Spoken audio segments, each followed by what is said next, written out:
Saya bermula di kilang yang kecil di Jalan Tiba 1. Pada zaman tu macam yang sebelum-sebelum ni lah, semuanya manual. Saya dengar ura-ura akan ditutup. Duit dalam bank sikit ada 40,000 je. Rasa macam nak balik je lah, saya tak nak kerja lagi waktu tu.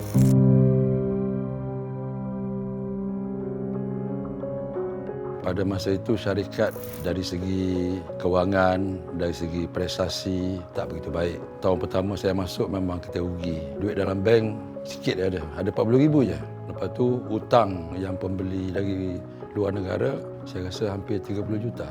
Pada tahun 1998 yang saya bekerja masa tu di bawah Badan Penapisan Felda, saya dengar ura-ura akan ditutup sebab kita ada inflasi. Pada masa tu pengurus kilang kata pada staf semua, kita bekerja sehabis baik yang kita boleh. Kalau syarikat ni tutup, kita mungkin terpaksa cari kerja tempat lain lah. Sedih, masa tu memang rasa macam nak balik je lah, saya tak nak kerja lagi waktu tu. Kerja memang adalah kerja berat. Setiap shift tetap itulah operator, itulah yang kerja cleaning. Dia cleaner, dia pun juga operator. Masa tu cuma masa TNB Power Failure lah. Bila mana TNB Power Failure, kita terpaksa hidupkan genset. Genset tu kena beroperasi 24 jam. Jadi dekat situ agak struggle lah untuk jaga genset tu kan. Sini pernah kebakaran kilang. Plan apa-apa saya ingat saya lah.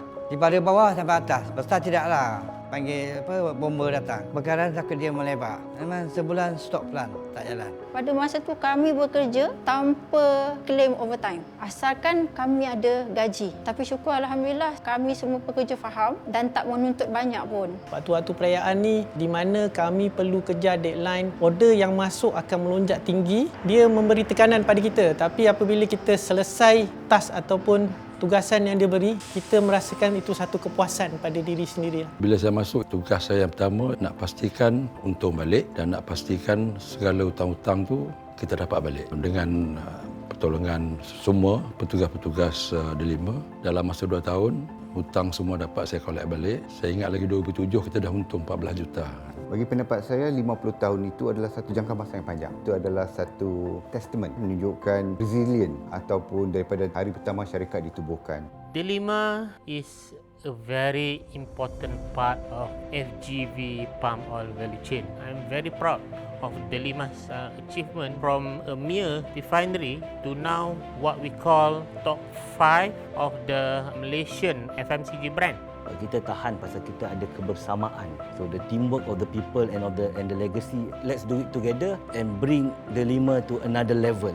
Sebab nak pastikan orang tahu, kita start buat advertisement. Jadi kita tengok pada zaman tu 2006 saya rasa, bila raya, bila bulan puasa, kita buat advertisement. Nak bagi orang kenal saji daripada Felda. Kalau ikutkan tahun 2000 kita dilahirkan. Tahun 2000 orang nampak Delima Oil Product as a refinery sahaja. Sekarang bila masuk FMCG, kita dah ada brand, dah ada value. So brand ni dia sentuh kepada hati setiap rakyat Malaysia. Saya melihat perkembangan tersebut sebagai contoh kilang refinery atau penapisan beroperasi dalam 300 tan dan sehingga sekarang kita berjaya beroperasi membuat pengeluaran sebanyak 1,300 metrik tan. What we have done, we have innovate, we have transformed the plant. Okay, we have moved it away from manual base to automate. Sekarang teknologi semakin canggih. Kini hanya duduk dalam control room saja. Jadi operator yang mengendalikan mesin boleh mengawal start stop mesin tu dan juga mengawal kelajuan proses semua dalam bilik kawalan saja. Pada zaman tu macam yang sebelum-sebelum ni lah, semuanya manual. Sekarang ni lebih kepada automation. Kalau ada pump, ada 2 spare. Satu A rosak, B ada. Kata lebih baik lah sekarang ni.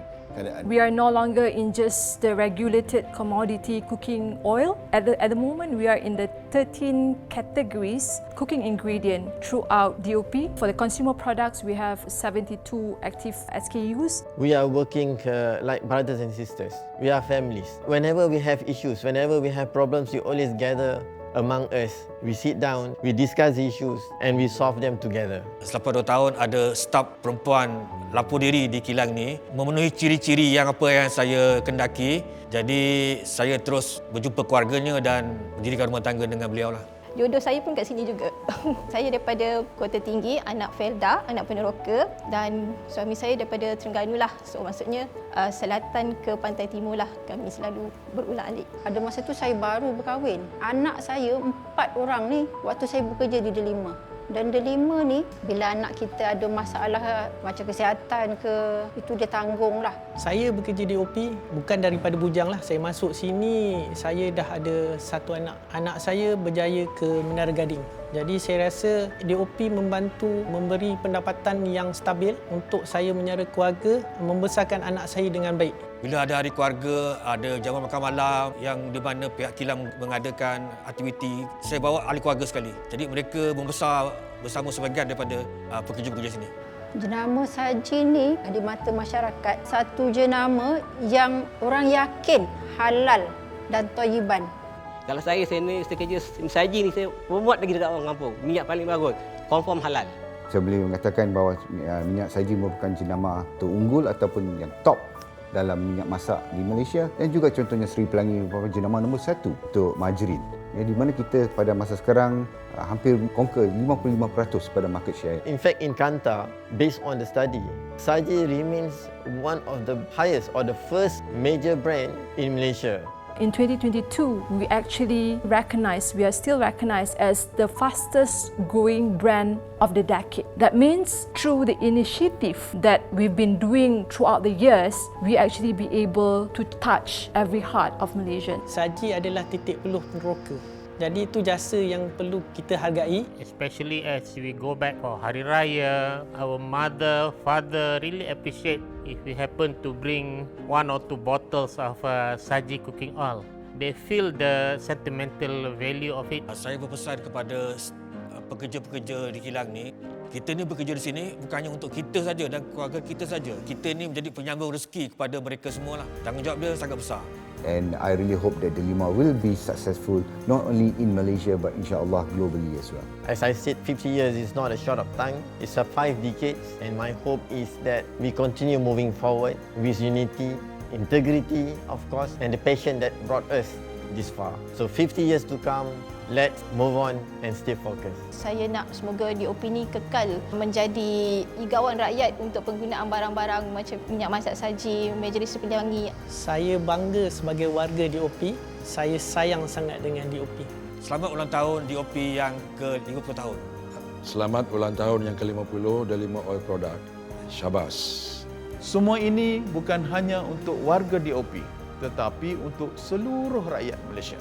Tahniah Delima Oil Products 50 tahun anniversary. Teruskan usaha kuat kita untuk ke another milestone. Alhamdulillah, Delima Oil Products Sdn Bhd sudah mencapai 50 tahun. The journey has never been easy, but we have made it through. Congratulations to all DOP's employees. Happy 50th anniversary.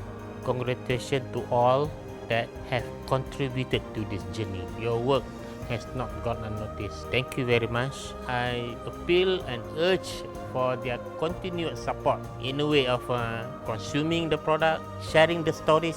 I wish for more flavors, more memories, and more senyuman at every table, because what we are doing now is not just products, it's not just about innovation, but what we are doing now is creating memories. Happy 50th anniversary to Delima Oil Products. I love you.